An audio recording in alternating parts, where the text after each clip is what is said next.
Welcome back, Nerd Squad. My name is Rory Destroya, and this is Top 10 Nerd. Half human, half demon Rachel Roth first appeared in DC Comics Presents number 26, and since then has become an extremely familiar face belonging to the Teen Titans. And clearly one of your favorites, because I've seen all those comments asking for more Raven, so here she is. Ask and you shall receive. So let's take a look at the top 10 surprising facts about Raven.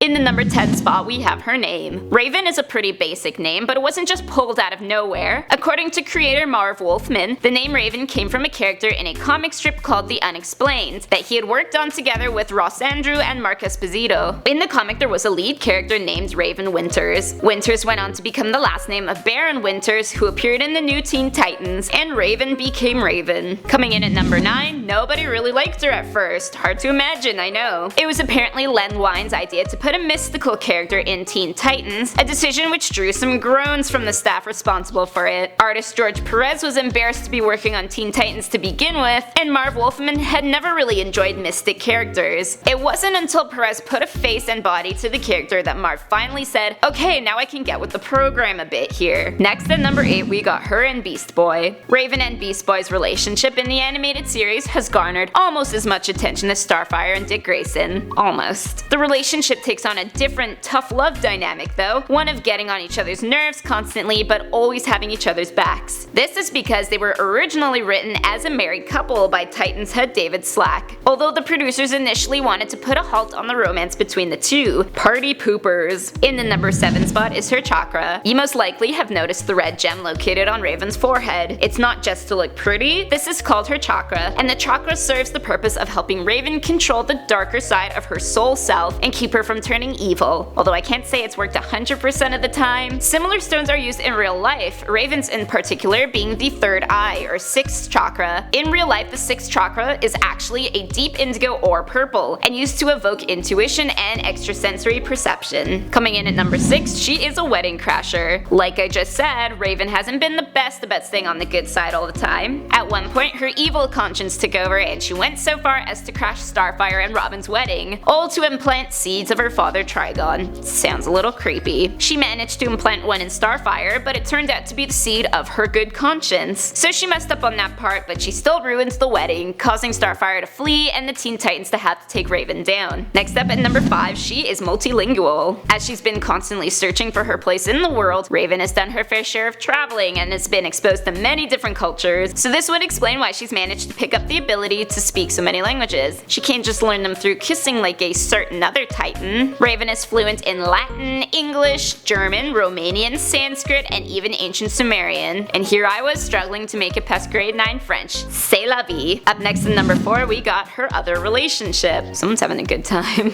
While we focus so much on Raven and Beast Boy, there was another relationship Raven had in the comics. This was with technopath Eric Forrester, right after she was able to finally experience emotions as a result of Father Trigon's death. But the relationship was not real love. Eric needed to sleep with women to retain his humanity, and he thought Raven's life force would be strong enough to keep him permanently human. Eventually, Eric was killed by Jericho, freeing Raven from his grasp. In the number 3 spot, we have her white cloak. 99% of the time, Raven is depicted in dark clothing. Don't know what else she would wear with a name like Raven, but in fact, her most important piece of clothing is the white cloak she donned after Trigon was defeated. This is because the white symbolized her freedom from her father and her demonic side. In the show, her cloak does turn white when she utilizes her full range of emotion, showing us that her soul is pure, not dark and tainted. Coming in at number 2, she is inked up. Only at one point in all of her depictions, Raven was shown with a big tattoo of a raven, surprise surprise, across her lower back. The tattoo was to find a different way to express herself, since she was still struggling with emotional freedom. The tattoo did not resurface in subsequent stories, and it's funny because I never took her for the tramp stamp type. And finally, in the number 1 spot is her relationship with Nightwing. You guys have been asking if this has ever happened, and in the the comics, something like this did. It was actually at the point where Raven was discovering her own emotions, as well as the fact that she could control others' emotions. She mistaken Nightwing's caring for being in love with her, hence she unconsciously used her powers to make him love her more. So he was having all sorts of dreams, and Starfire took this surprisingly well. So those were the top 10 Raven surprising facts. Let me know in the comment section down below who you want facts on next. I know that you guys will let me know. My name is Roy Destroya, thanks for watching, and don't forget to subscribe so you never miss another nerdy list.